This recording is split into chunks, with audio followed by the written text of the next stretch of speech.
দোকানপাটে আজকে সময় কাটাচ্ছে। আল্লাহর দেওয়ার সময় তারা আল্লাহর ঘরে না এসে আল্লাহর পথে ব্যয় না করে বিভিন্ন কাজে আজকে ব্যয় করছে।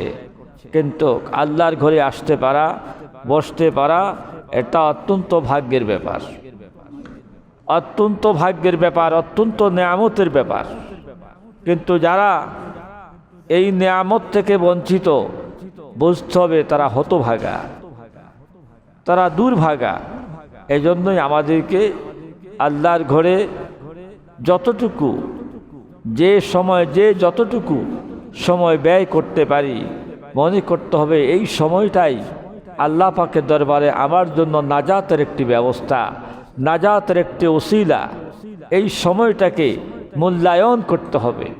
আজকের এই বর্তমান সময়টুকু আমরা মাহে রবিউল আব্বাল মাস, এই মাসে আল্লাহর হাবিবের মিলাদুন নবী সাল্লাল্লাহু আলাইহি সাল্লাম উদযাপনে, অর্থাৎ রাসূল পাকের জন্ম বৃত্তান্ত আলোচনার উদ্দেশ্যে রাসূল পাকের জীবনী থেকে আমরা কিছু জানব, কিছু শিখব, তার থেকে আমাদের জীবন গঠন করব। এই খেয়ালে আমাদের প্রতিটি মুসলমানের নৈতিক দায়িত্ব এই মাহফিলে উপস্থিত হওয়া, এই মাহফিলের কিছু বক্তব্য নিজেদের জীবনে বাস্তবায়ন করা। কারণ আমরা সকলেই নবীর উম্মত, আমরা সকলেই কি নবীর উম্মত। নবীর উম্মত হইয়া আজকে দেখা যাচ্ছে আমাদের কাছে নবীর মর্যাদা নাই, নবীর সম্মান নাই, নবীর ইজ্জত নাই, নবীর মহাব্বত যার কলবে নাই, বুঝতে হবে তার ঈমানও নাই। তার কি নাই? ঈমানও নাই। নবীর মহাব্বত তার কলবে থাকতে হবে। কিন্তু আজকে নবীর মহাব্বত আজকে দেখা যাচ্ছে যথেষ্ট অভাব, যথেষ্ট অভাব রয়েছে। নবীর মহাব্বত যদি থাকতো অবশ্যই সারা বছর দোকানদারি করা যায়, সারা দিন এবং সারা মাস দোকানে বসে চা খাওয়া যায়। কিন্তু আজকে কিছু সময়ের জন্য নবীর আলোচনা শুনব, আল্লাহর ঘরে আসব, নবীর মহাব্বত হাসিল করব, এই খেয়াল যাদের অন্তরে নাই, বুঝতে হবে তারা কত কঠিন অন্তরের মানুষ। তাদের অন্তরকে শয়তান দখল করে নিয়েছে। কি? তাদের অন্তরকে শয়তান দখল করে নিয়েছে। যাদের অন্তরকে শয়তান দখল করে নিয়েছে তারা কখনো আল্লাহর ঘরে এবং আল্লাহ দেওয়ার সময় আল্লাহর কাছে তারা ব্যয় করতে পারে না। এটা তাদের জন্য সবচেয়ে দুর্ভাগ্য। কারণ রাসূল পাক সাল্লাল্লাহু আলাইহি সাল্লাম যখন এই পৃথিবীর জমিনে হায়াতে সশরীর মুবারকে ছিলেন, লক্ষ লক্ষ মানুষ তো পৃথিবীতে ছিল। সকল মানুষের পক্ষে কি সাহাবী হওয়া সৌভাগ্য হয়েছে? কথা বলুন, সকল মানুষ কি সাহাবী হতে পেরেছে? সকল মানুষ সাহাবী হতে পারে নাই। রাসূলকে দেখেও তারা সাহাবী হতে পারে নাই। তাদের দুর্ভাগা, তাদের দুর্ভাগ্য। আর যারা রাসূলকে পেয়ে লক্ষ লক্ষ মানুষ থেকে যারা রসুলকে দেখেই যারা সাহাবীর মর্যাদা অর্জন করতে পেরেছে, তাদের ভাগ্য অতি উত্তম ভাগ্য, তাদের নসিব ভালো। কিন্তু আজকেও দ্বীনের আলোচনা যেখানে হবে, যেখানে বৎসরে একবার রাসূলের জীবনী আলোচনা হবে, যেইখানে বৎসরে একবার মিলাদুন নবী কায়েম হবে, দুরূদ ও সালাম হবে, কিতাবে এসেছে ওই এলাকাটা এক বছরের জন্য নিরাপদ হয়ে যায়। কিন্তু আজকে আমরা রসুলের উম্মত হইয়া আজকে রসুলের মহাব্বতে, আল্লাহর মহাব্বতে আমরা ঘরে আসতে সময় দিতে পারি না। কিন্তু বাবা, আপনার দোকানে যত ভিড় থাকো, আমি বলি যদি আপনার পেশাবে চাপ দেয়, পায়খানায় চাপ দেয়, তখন কি আর দোকানে থাকতে পারবেন? তখন আপনার সময়ের দাম কোথায়? বেচা কিনার ভিড়, এখন পায়খানা চাপ দিছে, কি পায়খানাতে যাবেন না দোকানে বসে থাকবেন? যতই ভিড় হোক না কেন আপনি পায়খানার দিকে দৌড় দিবেন। যাক বেচা কিনা একদিকে, আমার জীবন যায়, আমার অশান্তি, শান্তি করে আসি। আপনি পায়খানার জন্য বাবা সময় দিতে পারেন, নিজের কাজের জন্য সময় দিতে পারেন, হাজার ব্যস্ততার মাঝেও আপনি সময় বিভিন্ন দিকে সময় প্রোগ্রাম করে আপনি যেতে পারেন, কিন্তু আল্লাহ ডাকে, রসুলের ডাকে এবং দ্বীনি আলোচনার ভিতরে বৎসরে দু একবার বসবেন এবং তালিমি জলসায় আসবেন, আপনি এখানে সময় বাজেট করতে পারেন না, এখানে আপনি সময় দিতে পারেন না। তাহলে আপনি কিসের মুসলমান হলেন, কিসের রসুলের আশেক হলেন, কিসের সুন্নি হলেন? এতে বোঝা গেল আপনার এই সকল বানাওটি ছাড়া আর কিছুই নয়। কাজেই দেখতে পাচ্ছি শুধু নামে মুসলমান, নামে মুসলমান, শুধু গোশত খাওয়া ছাড়া আর কিছুই বুঝে না। কি নামে মুসলমান, শুধু গোশত খাওয়া ছাড়া আর কিছুই বুঝে না। এ হচ্ছে বর্তমান মানুষের অবস্থা।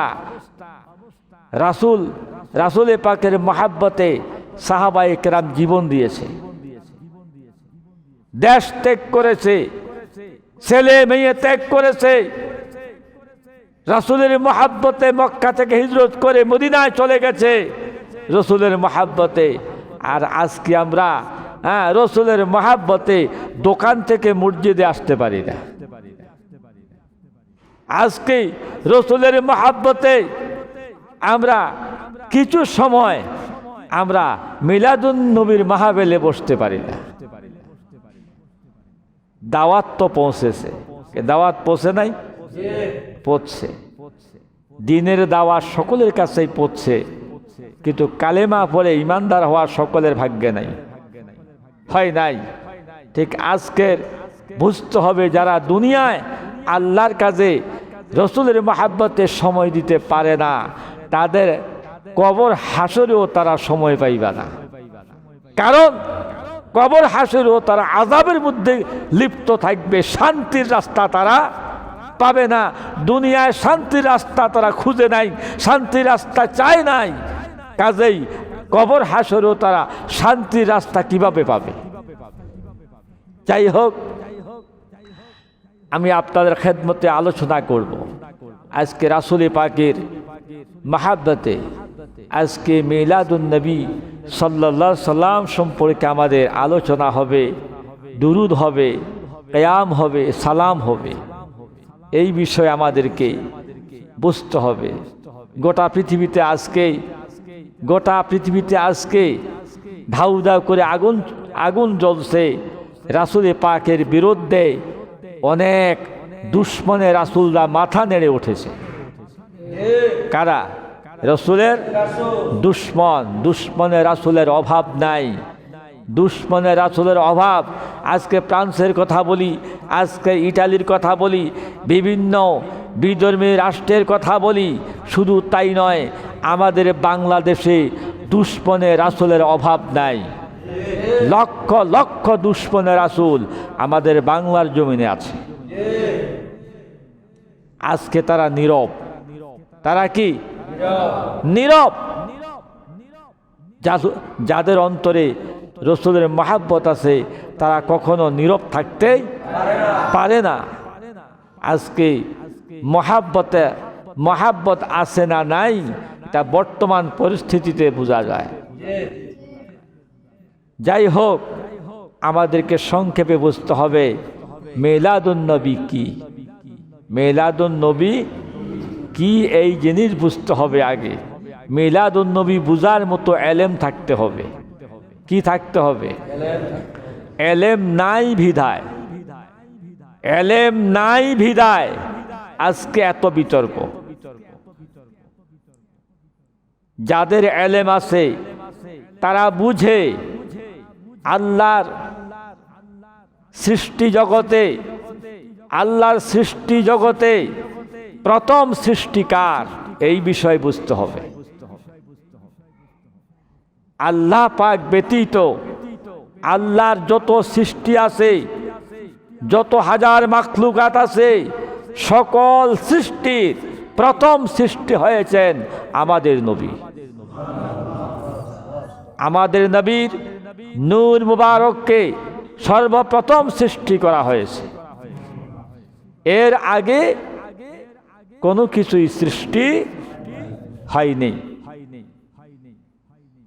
আমাদের নবীর নূর মুবারককে সৃষ্টির মাধ্যমে আল্লাহ পাক সৃষ্টির উদ্বোধন করেছেন।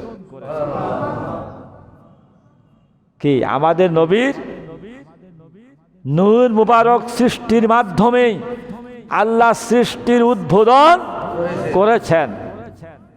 সেই নবীর সৃষ্টির উছিলায় আমরা সকলেই সৃষ্টি হয়েছি। সেই নবী যদি সৃষ্টি না হতেন, আল্লাহ নিজেই ঘোষণা করেছেন, বাবা আদমকে বলেছেন, হে আদম, যদি মুহাম্মদকে সৃষ্টি করা না হতো তুমি আদমকেও সৃষ্টি করতাম না। আমরা সকলে সেই বাবা আদমের সন্তান। কথা বলেন, কার সন্তান? তাহলে যদি আমাদের নবীকে সৃষ্টি করা না হতো, এই পৃথিবীতে আমাদের আসার সুযোগ হতো না। আজকে সেই নবীর জন্ম বৃত্তান্ত নিয়ে আলোচনা, যার আলোচনা, যার জিকির আল্লাহ পাক সকল আলোচনার ঊর্ধ্বে, সকল জিকিরের ঊর্ধ্বে, সকল বক্তব্যের ঊর্ধ্বে, সকল ওয়াজের ঊর্ধ্বে আল্লাহ পাক তার হাবিবের আলোচনাকে, হাবিবের সেই বক্তব্যকে, হাবিবের সম্মানকে আল্লাহ সকল আলোচনার ঊর্ধ্বে সম্মান দিয়েছেন। আল্লাহ পাক নিজেই কোরআনে জানিয়ে দিয়েছেন, বিসমিল্লাহির রহমানির রহিম, ওয়া রাফা'না লাকা যিকরাক। হাবিব, আপনার আলোচনাকে আমি বুলন্দ করে দিয়েছি, উচ্চ করে দিয়েছি। এই পৃথিবীতে আমার আলোচনার সাথেই আপনার আলোচনা হবে। আপনার আলোচনা দুনিয়ার কেউ সম্মান দরকার নাই হোক, দুনিয়ার কেউ আপনার আলোচনা করুক আর নাই করুক, আমি আল্লাহ আপনার আলোচনাকে ঊর্ধ্বস্থান দিয়েছি। যেখানে আল্লাহ পাক রাসূলের আলোচনাকে, রাসূলের আলোচনার ভিতরে রাসূলের জীবনী আছে না নাই? রাসূলের পাকের জীবনী আর আলোচনার চেয়ে উত্তম জীবনী আর কারো নাই। কি আছে? গোটা পৃথিবীর সাথে আমরা চ্যালেঞ্জ করতে পারি, রাসূলের যদি এই পৃথিবীতে কারো জন্ম নিয়ে আলোচনা করতে হয়, যদি কারো আদর্শ নিয়ে আলোচনা করতে হয়, যদি কারো আদর্শ নিয়ে কথা বলতে হয়, একমাত্র তাকেই নিয়ে কথা বলা যায় যিনি আমাদের নবী। আমাদের নবীকে নিয়ে একমাত্র আলোচনা করা যায়। আমাদের নবীর মতো, নবীর জন্মের মতো নিখুঁত জন্ম, নিখুঁত আলোচনা আর নেই। কারণ প্রত্যেকটা মানুষের জীবনের দুটা দিক আছে। কয়টা দিক? কথা বলেন, কয় দিক আছে? প্রত্যেকটা মানুষের জীবনের দুটি দিক আছে। একটি দিক হয়েছে ভালো দিক, আরেকটা দিক হয়েছে খারাপ দিক।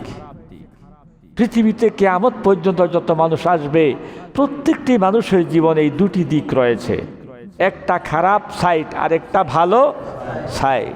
কিন্তু আমরা এমন নবী পেয়েছি যার জীবনে শুধু একটা সাইড আছে, দ্বিতীয় সাইড নেই। যার জীবনে শুধু ভালোর সাইডটাই আছে, খারাপের দিক তার নেই। কি আমার রসুলের জীবনে কি খারাপ সাইড আছে?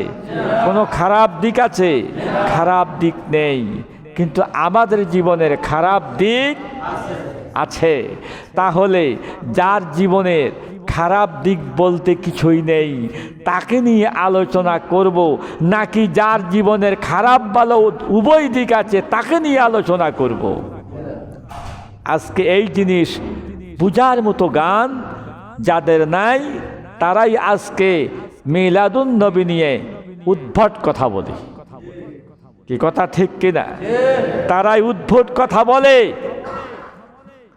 কারণ আমাদের নবীজি, যিনি এই মিম্বারে দাঁড়িয়ে খুতবা দিতে গিয়ে বলেছেন, হে আমার সাহাবায়ে কেরাম, হে কুফার মুশরিক সকল সম্প্রদায়ের মানুষ যখন ছিল, লক্ষ্য করে বলেছিল, হে মানব সম্প্রদায়, আমি বলে দিচ্ছি আমি মুহাম্মদ আব্দুল্লাহর পুত্র, আমি জিনাকারের সন্তান নই।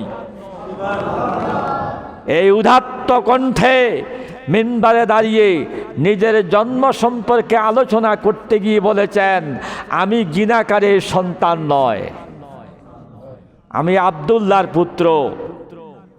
আমার পূর্বপুরুষ ছিল পবিত্র মানুষ, হানিফ সম্প্রদায়। কি হানিফ সম্প্রদায় ছিল আমার পূর্বপুরুষ, তারা ছিল পবিত্র, তারা ছিল মিল্লাতে ইব্রাহিমিতে। কোথায়? মিল্লাতে ইব্রাহিমিতে তারা ছিল।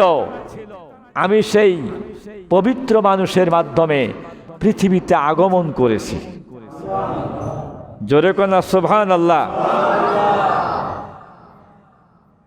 আল্লাহ রাসূল পবিত্র মানুষের মাধ্যমে এই পৃথিবীতে তিনি আগমন করেছেন। আল্লাহ পাক বলেছেন, বিসমিল্লাহির রহমানির রহিম, ক্বাদ জাআকুম মিনাল্লাহি নূর। নিশ্চয় আল্লাহর পক্ষ থেকে আগমন করেছে, এসেছে নূর। নূর মানে জ্যোতি, নূর মানে আলো। কি? নূর মানে জ্যোতি, নূর মানে আলো। এখন এই নূরকে, এই নূর দ্বারা কি বোঝানো হয়েছে? এই ইলম থাকা লাগবে কিনা? এই ইলম থাকা লাগবে কিনা? এই নূর দ্বারা কি বোঝানো হয়েছে? বাংলা তাফসির, উর্দু তাফসির, এই সকল বাদ দাও, সরাসরি সাহাবায়ে কেরামের তাফসির খোলো। সরাসরি যারা মুফাসসির, যাদের তাফসির গ্রহণযোগ্য, ওই তাফসির খুলে দেখো। ক্বাদ জাআকুম মিনাল্লাহি নূর, এই নূরকে তাফসির খুলে দেখো। এই নূর হচ্ছে হযরত আব্দুল্লাহ ইবনে আব্বাস রাদিয়াল্লাহু তাআলা আনহু, তাফসির ইবনে আব্বাসের মধ্যে তিনি এই নূরের তাফসির করেছেন। ক্বাদ জাআকুম মিনাল্লাহি নূর রাসূলুন ইয়ানি মুহাম্মদ সাল্লাল্লাহু আলাইহি ওয়াসাল্লাম। জোরে কোন সুবহানাল্লাহ। তাহলে হযরতে আব্দুল্লাহ ইবনে আব্বাস তার আরবি তাফসিরে, যিনি সাহাবায়ে কেরামের মধ্যে তাফসির জগতে শ্রেষ্ঠত্ব লাভ করেছেন, সেই সেরা তাফসির তিনি লিখেছেন তাফসির ইবনে আব্বাস। এই আরবি তাফসিরে তিনি নূর দ্বারা তিনি তাফসির নূরের ব্যাখ্যা করেছেন, তাফসির করেছেন। এই নূর হচ্ছে রাসূল ইয়ানি মুহাম্মদ সাল্লাল্লাহু আলাইহি ওয়াসাল্লাম। অনুরূপভাবে তাফসিরে জালালাইন খোলেন। তাফসিরে জালালাইন আল্লামা জালালউদ্দিন সিয়ুতি রহমাতুল্লাহ আলাইহি তিনি ক্বাদ জাআকুম মিনাল্লাহি নূর হুয়ান নাবিয়্যু সাল্লাল্লাহু আলাইহি ওয়াসাল্লাম তাফসির করেছেন। জোরে বলুন সুবহানাল্লাহ। এরপরে যারা ছোটি বই উর্দু বাংলা তাফসির করেছে, তারা বিভিন্ন মত প্রকাশ করেছে। তাদের মত আমাদের কাছে গ্রহণযোগ্য নয়। যেখানে তাফসিরে ইবনে আব্বাসে হযরতে আব্দুল্লাহ ইবনে আব্বাস নূরের তাফসির আমাদের রসুল করেছে, নূরের তাফসির জালালউদ্দিন সুয়ুতি আমাদের রসুল তাফসির করেছে। জোরে বলুন সুবহানাল্লাহ। সেইখানে কারো মত আর গ্রহণযোগ্য করা আমাদের প্রয়োজন নাই। এবং ওয়া কিতাবুম মুবিন, কিতাবুম মুবিন দ্বারা কোরআনুল কারীম, কিতাবুম মুবিন কোরআনুল কারীম। এবং তাফসিরে রুহুল বায়ানে আল্লামা ইসমাইল হাক্কি রহমাতুল্লাহ আলাইহি ক্বাদ জাআকুম মিনাল্লাহি নূর ওয়া কিতাবুম মুবিন, এটার তাফসির এভাবে করেছেন যে নূরুন আল মুরাদু বিন নূর, আল মুরাদু বিন নূর হুয়ার রাসূলু সাল্লাল্লাহু আলাইহি ওয়াসাল্লাম ওয়া কিতাবুম মুবিন হুয়াল কোরআনুল কারীম। এইভাবে আরবি তাফসিরগুলিতে নূরের তাফসির করা হয়েছে, কিতাবের তাফসির করা হয়েছে। স্পষ্ট হয়ে গেল এই ক্বাদ জাআকুম মিনাল্লাহি নূর, আমাদের নবী মুহাম্মদ সাল্লাল্লাহু আলাইহি সাল্লামকে আল্লাহ পাক নূর বলেছেন। আল্লাহ পাক কি বলছেন? নূর বলেছেন। এখানে আমরা কি অন্য কিছু বলবো নাকি? কি অন্য কিছু বলার অধিকার আছে নাকি? অন্য কিছু বলার অধিকার আমাদের নেই। সেই প্যারা নবী রাসূল পাক সাল্লাল্লাহু আলাইহি সাল্লাম কিভাবে পৃথিবীতে আগমন করেছেন, এখান থেকে ঊর্ধ্বের আলোচনা করার সুযোগ নাই, সময় সংক্ষিপ্ত। এশা পড়ে আমরা ইনশাল্লাহ বিদায় নেব। আল্লামা কাজী আয়াজ রহমতুল্লাহ আলাই তার রচিত গ্রন্থ শেফা শরীফ, শেফা শরীফের ভিতরে আল্লাহর নবীর হাদিস এনেছে, রসুল কিভাবে, সেই নূর কিভাবে এই পৃথিবীতে তাশরিফ এনেছে। ওখানে বলা হয়েছে, আল্লাহ রসুল বলছেন, আল্লাহ নবী সাল্লাল্লাহু আলাইহি ওয়াসাল্লাম ইন্নী উহবিতু ইলাল আরদে মাআল আদম। জোরে বলেন সুবহানাল্লাহ। তিনি কি বলছেন? ইন্নী উহবিতু ইলাল আরদে মা আদম। তিনি বলেছেন, আমি আদম আলাইহিস সালামের মাধ্যমে এই পৃথিবীতে আগমন করেছি। কার মাধ্যমে? আদম আলাইহিস সালামের মাধ্যমে আমি এই পৃথিবীতে আগমন করেছি।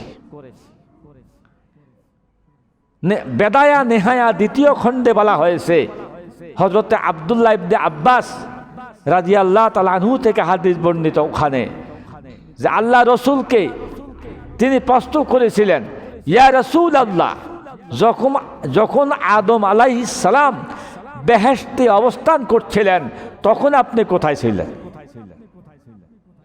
কথা বুঝেন, যখন আপনি বেহেশতে অবস্থান করেছিলেন হে আমাদের রসুল, তখন আপনি কোথায় ছিলেন? আল্লাহর হাবিব মুস্কি হেসে দিলেন। বলুন না সুবহানাল্লাহ। আল্লাহর হাবিব এই কথার সাথে আব্দুল্লাহ ইবনে আব্বাসের কথার সাথে আল্লাহ নবী মুস্কি হেসে দিয়েছেন। মুস্কি হেসে দিয়ে তিনি বলেছিলেন, আদম আলাইহিস সালাম যখন বেহেশতে অবস্থান করতেছিলেন তখন আমি বাবা আদমের পিঠ মোবারকে অবস্থান করছি। তারপর আমি শীষ আলাইহিস সালামের পিঠ মোবারকে আমি অবস্থান করেছি।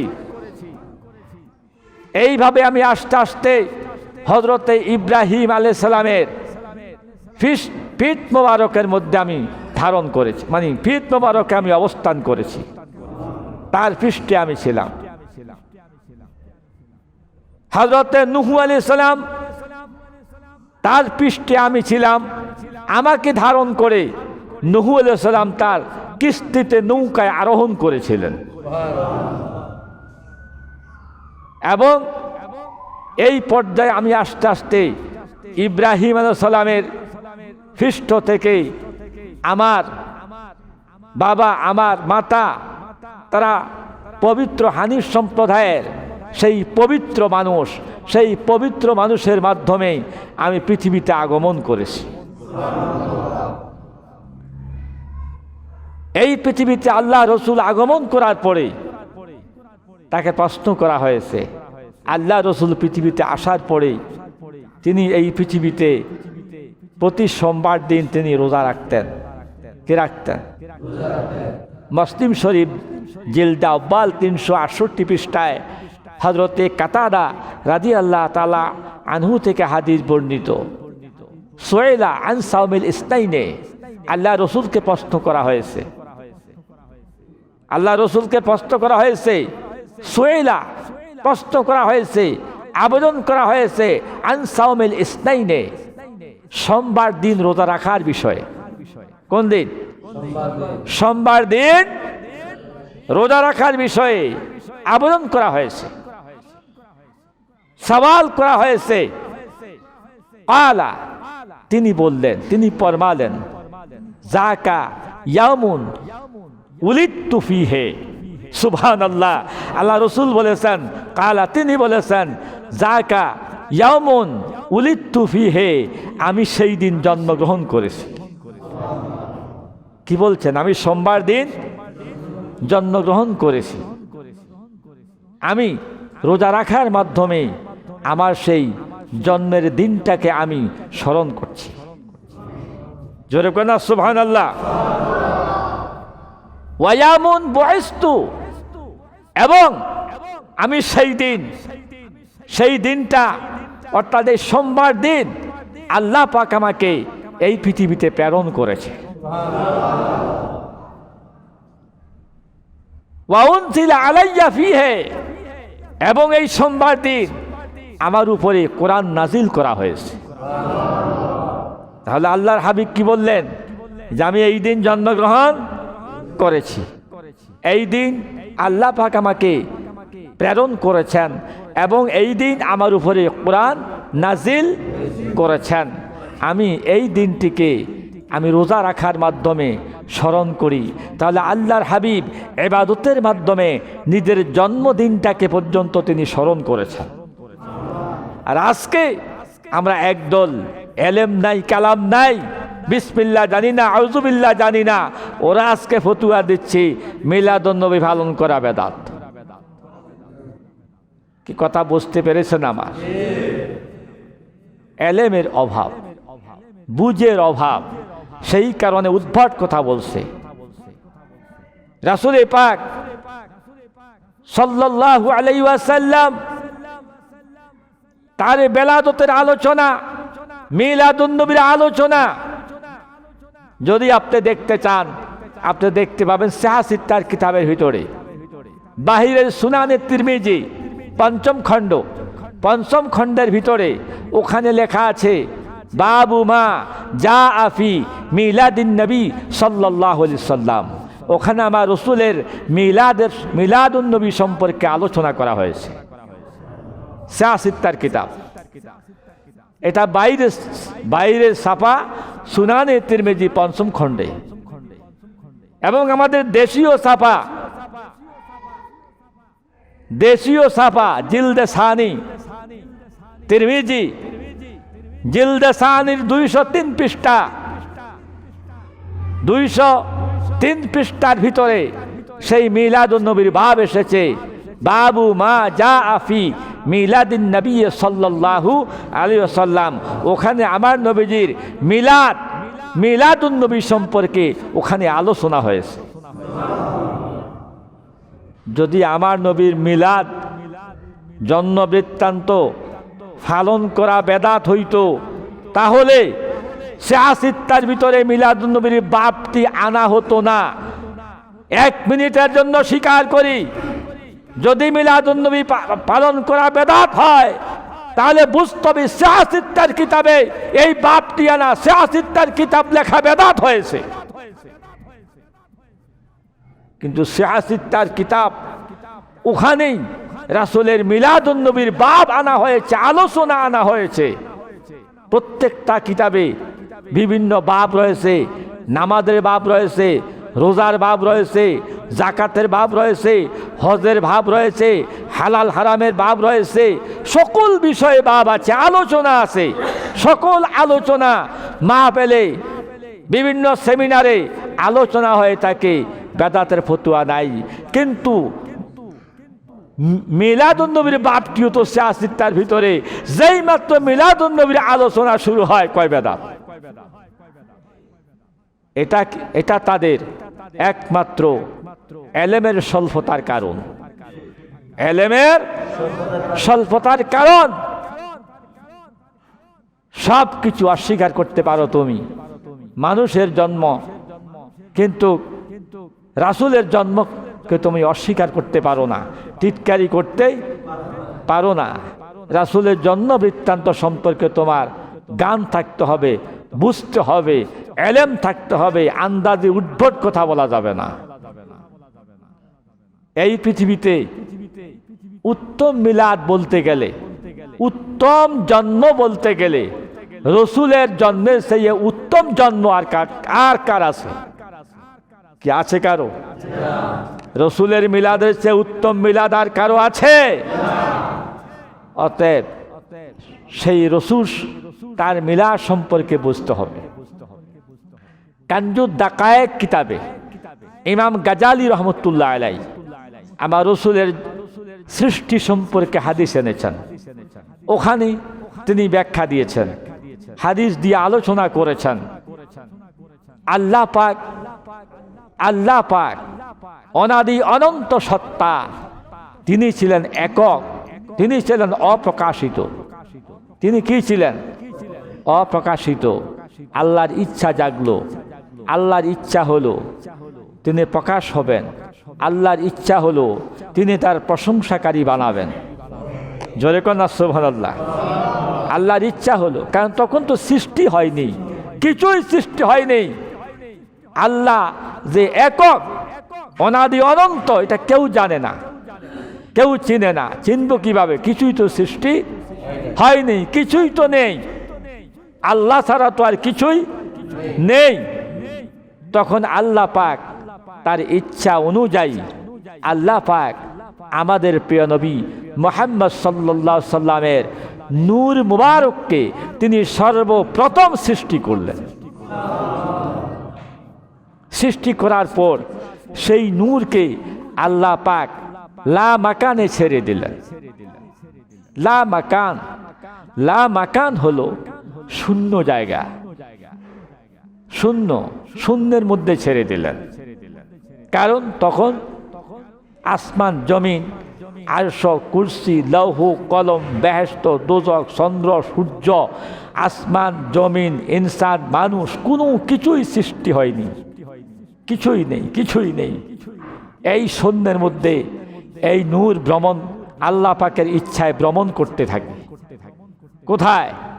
লা মাকানে। কোথায়? লা মাকানে। এই বয়ান তুমি কানজুদ দাকায়েত কিতাব খোলো, ওখানে হাদিস আছে, ইমাম গাজালি রহমতুল্লাহ আলাইহি সেখানে রাসূলের নূর সৃষ্টি সম্পর্কে সেখানে বয়ান করেছেন। সেই নূরটি লা মাকানে ভ্রমণ করতে থাকে। আর আল্লাহ পাক এই নূর সৃষ্টি করার পর আল্লাহ পাক আরশ, কুরসি, লৌহ কলম, বেহেশত, দোজখ, আসমান জমিন, চন্দ্র সূর্য, সব কিছু আল্লাহ তৈরি করলেন। সব কিছু সৃষ্টি করার পরে তাফসীর রুহুল বয়ানে এসেছে, আল্লাহ পাক তখন সেই আসমানকে, জমিনকে আল্লাহ পাক একটা পর্যায়ে নিয়ে যাবেন। অর্থাৎ আল্লাহ আসমানটাকে উঁচু করে দিবেন, জমিনটাকে নিচু করে মাঝখানে ফাঁকা জায়গা করবেন।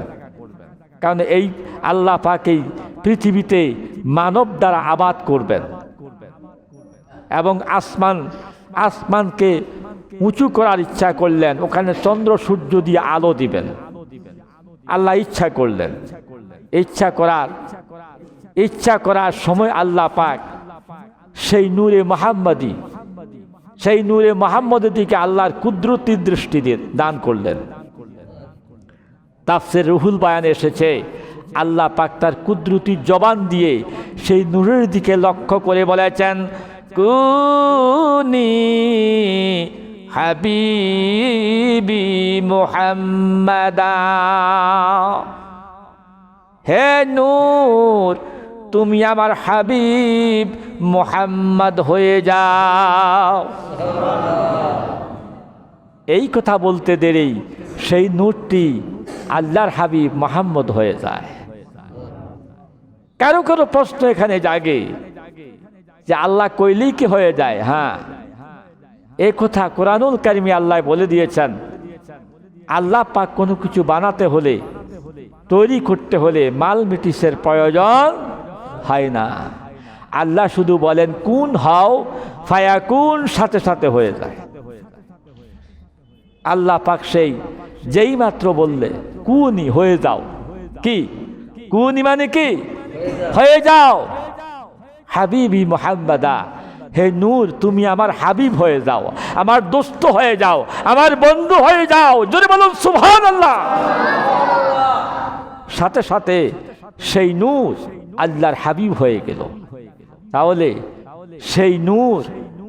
সেই নূরকে আল্লাহ পাক হাবিব বলে সম্বোধন করলেন। কি জোরে বলেন? হাবিব। সঙ্গে সঙ্গে আল্লাহর সেই নূরে মুহাম্মাদির জবান খুলে যায়। ওই নূরের জবান যখন খুলে যায়, ওই নূর থেকে আল্লাহর জিকির প্রশংসা শুরু হয়ে যায়। আলহামদুলিল্লাহ আলহামদুলিল্লাহ আলহামদুলিল্লাহ আলহামদুলিল্লাহ। এই জিকির শুরু হয়ে গেল সেই নূর থেকে। আল্লাহ পাক তখন সেই নূরের দিকে লক্ষ্য করে আবারও বললেন, মিন আজলি যালিকা সাম্মাইতুকা মুহাম্মাদা। হাবিব, এই জন্যেই আমি আপনার নাম রেখেছি মুহাম্মদ সাল্লাল্লাহু আলাইহি সাল্লাম। আপনি আমার প্রশংসা করবেন। আপনি আমার কি করবেন? প্রশংসা করবেন। আমি আপনার নাম মুহাম্মদ রেখেছি আমার প্রশংসা করার জন্য। সেই প্যারা নবী সাল্লাল্লাহু আলাইহি সাল্লাম এই যে আলহামদুলিল্লাহ এই জিকির শুরু করলেন লা মাকানে, 1-2 বৎসর নয়, 1-2 বৎসর নয়, সেই নূরে মুহাম্মদী আল্লাহর প্রশংসায় লিপ্ত ছিলেন লা মাকানে 1008 কোটি বৎসর। কত? 1008 কোটি বৎসর আল্লাহর এই তাসবিতে চিনি, তাসবিহ পাঠে তিনি রত ছিলেন। জোরে বলেন সুবহানাল্লাহ। 1008 কোটি বৎসর পরেই আল্লাহ পাক সেই নূরে মুহাম্মদীকে বাবা আদমের দেহে স্থানান্তরিত করলেন। তখন বাবা আদমের চেহারায় নূর চমকাইতেছিল। কি নূর চমকাইতেছিল? বাবা আদমের পৃষ্ঠে তিনি আসলেন, দেহে আসলেন। কিন্তু তিনি নবী হলেন কখন? তিনি নবী হলেন আল্লাহ যত পৃথিবীতে যত তার নবী বানানোর জন্য যত জনকে প্রেরণ করেছেন তারা নবী হয়েছে পৃথিবীতে আসার পরে। কি পৃথিবীতে আসার পরে তারা নবী হয়েছে। কিন্তু আমাদের নবী নবী হয়েছে পৃথিবীতে আসার আগে। পৃথিবীতে আসার আগে। কত বৎসর আগে বুঝতে হবে। আল্লাহর হাবিব বলেন, কুনতু নাবিয়্যাও ওয়া আদামু বাইনাল জাসাদে বাইনাল রূহে। যখন আদম আলাইহিস সালামের জিসম মোবারকটা মাটি এবং কাদায় মিশ্রিত ছিল, তাকে বানাইতেছিল, কুনতু নাবিয়্যা, তখনও আমি নবী।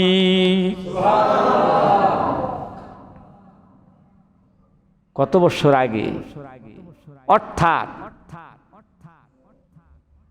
লক্ষ লক্ষ বৎসর পূর্বেই তিনি আল্লাহ পাকের নিকটে তিনি নবী হিসাবে ছিলেন। অনেকেরই ভুল ব্যাখ্যা দিচ্ছে নবী পৃথিবীতে আসার পরে 40 বছর পরে নবুয়তি পাইছে। তাহলে 40 বছর আগে কি নবী ছিলেন না? নবী কয় আমি নবী ছিলাম, কুনতু নাবিয়্যা, আমি নবী ছিলাম। আর আমরা উল্টা ব্যাখ্যা করে পৃথিবীতে আসার পর নবুয়তি দান করছে। নবুয়তি কি পৃথিবীতে আসার পর দান করছে না আগেই দান করছে? আগেই দান করেছে। বরং পৃথিবীতে বয়স যখন 40 বছর হয়েছে পৃথিবীর বয়স, তখন তাকে নবুয়তের চার্জ বুঝাই দেওয়া হয়েছে। যেমন কোরআনুল কারীম, নবীজি এই পৃথিবীতে আসার 40 বছর পরে কোরআন এসেছে। তাহলে 40 বছর পরে তাকে সেই আল্লাহর বিধানকে বুঝাই দিয়েছেন। আল্লাহর বিধান তিনি তাকে বুঝাই দিয়েছেন। এজন্যই কাদ জাআকুম মিনাল্লাহি নূর, আল্লাহ বলেছেন আমার কাছ থেকে, অর্থাৎ আল্লাহর নিশ্চয়ই আল্লাহর কাছ থেকে নূর এসেছে। সেই নূর মুহাম্মদ সাল্লাল্লাহু আলাইহি ওয়াসাল্লাম সেই নূর আসার পরে ওয়া কিতাবুম মুবিন এবং কিতাব এসেছে। আর সেই কিতাব এসেছে সেই নূর আসার 40 বছর পরে।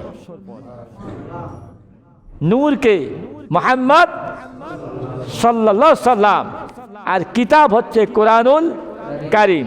তাহলে নূর এসেছে কোরআনুল কারীমের 40 বছর আগে, আর কোরআন এসেছে 40 বছর পরে। এই নূর হচ্ছে মুহাম্মদ সাল্লাল্লাহু আলাইহি সাল্লাম, এবং এই নূর আসাটা এটাই হয়েছে মিলাদুন নবী। নূর আগমন করা এটাই মিলাদুন নবী। আর কিতাব এটা হয়েছে সিরাতুন নবী। কিতাব কি? সিরাতুন নবী, নবীর চরিত্র, যেখানে মা আয়েশা সিদ্দিকা রাদিয়াল্লাহু তাআলা আনহাকে সাহাবা ইকরামদের পক্ষ থেকে আরজ করা হয়েছিল নবীর চরিত্র কেমন, নবীর চরিত্র কেমন। মা আয়েশা সিদ্দিকা রাদিয়াল্লাহু তাআলা আনহা জবাব দিয়েছিলেন, খুলকুহুল কুরআন, রাসূলের চরিত্র হয়েছে কোরআন। যেখানে মা আয়েশা সিদ্দিকার কথা, সাহাবী মহিলা এবং আমাদের সাহাবী মহিলা তার জবানে জবাব দিয়েছেন যে রাসূলের চরিত্র কি? কথা বলেন, রাসূলের চরিত্র কি? কোরআনুল কারীম। মা আয়েশা সিদ্দিকা রাদিয়াল্লাহু তাআলা আনহার জবানে তিনি রাসূলের চরিত্র ঘোষণা করেছেন, তার সিরাত ঘোষণা করেছেন। জোরে বলেন সুবহানাল্লাহ। তাহলে এই আয়াতের ব্যাখ্যায় যদি আমরা চলে যাই, তাহলে আমরা কি আগে মিলাদুন নবী করব না আগে সিরাতুন নবী করব? মিলাদুন নবী। বুঝার ক্ষমতা যাদের নেই, একটা লোক পৃথিবীতে আসার পরে না তার সিরত, আগে তার জন্ম, তারপরে না তার চরিত্র প্রকাশ পায়, কি না কি জন্মের আগেই চরিত্র? কথা বলেন, কি জন্মের আগেই কি চরিত্র নাকি? জন্মের আগেই কি সিরাত নাকি? না জন্মের পরে সিরাত প্রকাশিত হয়? অথচ আমার নবী পৃথিবীতে আসার আগেই তার সিরাত শুরু হয়ে গেছে। জোরে কন্যা সুবহানাল্লাহ। কারণ এই নূরে মুহাম্মাদি যার কপালে ছিল, যার পৃষ্ঠে ছিল, সেই নূরে মুহাম্মাদির কারণে তারা ছিল সৎ, তারা ছিল আল্লাহর মাহবুব। সেই নূরে থাকার কারণে তাদের দ্বারা এই পৃথিবীতে ব্যভিচার সংগঠিত হয়নি। নূরের কারণে। কিসের কারণে? নূরের কারণে। সেই নূর সম্পর্কে ব্যাখ্যা দিতে গেলে অনেক কথা এসে যায়, আমি সেদিক যাব না, সংক্ষেপ কথা। মা আয়েশা সিদ্দিকা রাদিয়াল্লাহু তাআলা আনহা তার সিরাত সম্পর্কে কোরআনের কথা বলেছেন। আর তিনি এই পৃথিবীতে আগমন করার পূর্বেই এই নূরের কথা বলতেছিলাম। নূর, নূর, কাদ জাআকুম মিনাল্লাহি নূর। আমার রাসূল নূর সম্পর্কে ব্যাখ্যা দিয়েছেন। আমি জন্মের এই পৃথিবীতে মা আমিনার উদর মোবারক থেকে পৃথিবীতে আগমন করার সামান্য পূর্বেই আমার মা দেখতেছিল যে তার উদর থেকে একটা নূর বের হয়েছে। এই নূরের আলোতে তিনি শত শত মাইল দূরের সেই সিরিয়ার রাজপ্রাসাদ পর্যন্ত দেখে ফেলেছে।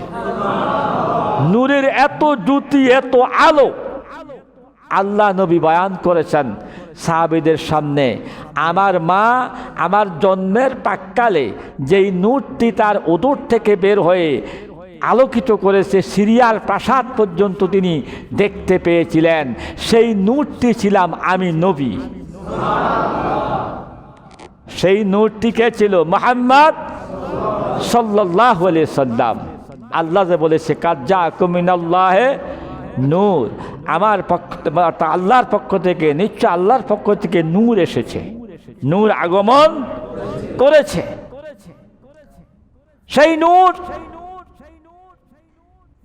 সেই নূরটি শীষ আলাইহিস সালামের দেহে আল্লাহ পাক আদম থেকে শীষ আলাইহিস সালামের দেহে দান করেছেন। শীষ আলাইহিস সালাম একা জন্মগ্রহণ করেছে। আদম আলাইহিস সালাম জোড়ায় জোড়ায় সন্তান এই পৃথিবীতে আদম আলাইহিস সালামের, অর্থাৎ আমাদের মা আলাইহিস সালাম আদম, আমাদের পিতা মা হাওয়া আলাইহিস সালামের ঘরে জোড়ায় জোড়ায় সন্তান হতো।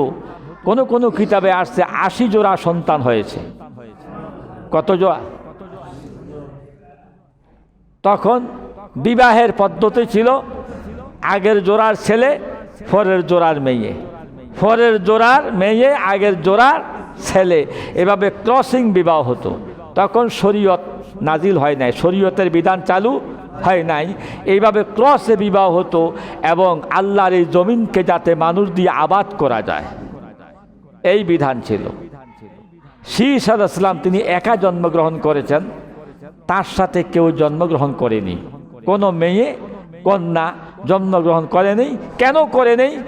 কারণ শীষ আলাইহিস সালামের সেই কপালের মধ্যে আল্লাহ পাক বাবা আদম সালাম থেকে তার কপালে নূরে মুহাম্মদী স্থাপন করে দিয়েছে।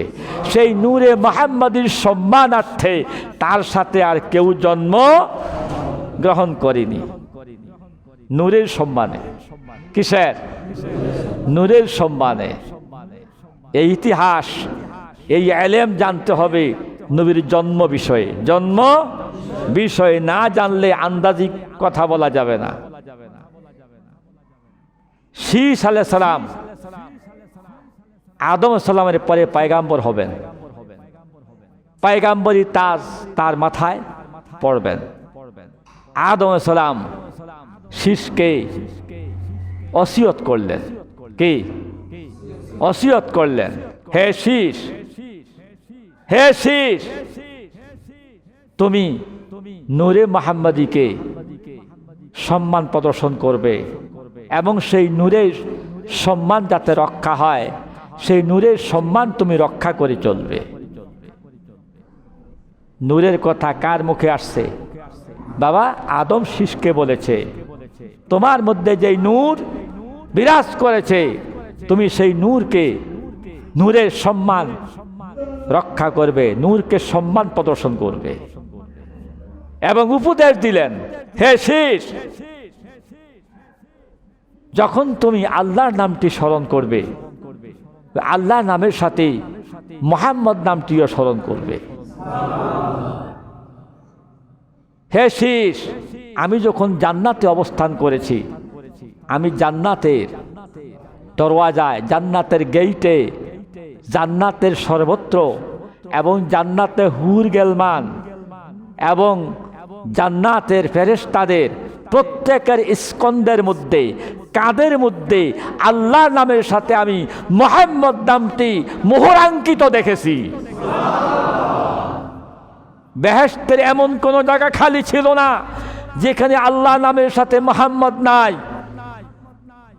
সেই বেহেশতের প্রতিটি জায়গায় ফেরেশতাদের কাঁধে, হুরদের কাঁধে, জান্নাতের গেইটে, আরশে আজিমে আল্লাহর নামের সাথে আমি মুহাম্মদ নাম দেখেছি। অতএব তুমি আল্লাহর নামের সাথে মুহাম্মদ নামটি স্মরণ করবে। তখন থেকে মুহাম্মদের নাম স্মরণ শুরু হয়ে গেছে। এবং মুহাম্মদ কে এই প্রসঙ্গ আদম সালাম সেই বিষয় তিনি ব্যাখ্যা দিয়েছেন। তাফসীর রুহুল বায়ানে আবু হুরায়রা থেকে সেই হাদিসটা এসেছে। আরেকটা হাদিস এসেছে হযরতে জাবের থেকে, সিরাতে হালাবিয়াতে এসেছে, তাফসীর রুহুল বায়ানে এসেছে, বিভিন্ন কিতাবে আবু হুরায়রা থেকে ওই হাদিসটাও এসেছে। যেই হাদিসটা সম্পর্কে আমাদের দেশে কিছু সংখ্যক মানুষরা বিতর্ক করে, ওরা ওই কিতাব পড়ে নাই। যে আল্লাহর হাবিবকে, জিবরাইল আলাইহিস সালাম আল্লাহর হাবিব মুহাম্মদ সাল্লাল্লাহু আলাইহি ওয়াসাল্লামকে, সেই আল্লাহর হাবিব সম্পর্কে আল্লাহর হাবিব জিব্রাইলের নিকটে জানতে চাইলেন বয়সের ব্যাপারে। কিসের ব্যাপারে? বয়সের ব্যাপারে। যে অর্থাৎ আল্লাহর হাবিবের মুহাম্মদের বয়স বেশি না জিব্রাইলের বয়স বেশি, এ সম্পর্কে আলোকপাত করতে গিয়ে আল্লাহ নবী বললেন, হে জিব্রাইল, তুমি বলো যে তুমি সৃষ্টি হওয়ার পরে তুমি কি দেখতে পেয়েছো? কথা বলেন। হে জিব্রাইল, তোমাকে সৃষ্টি করার পরে তুমি কি দেখেছ? তিনি বললেন যে আমাকে সৃষ্টি করার পরে আমি আকাশে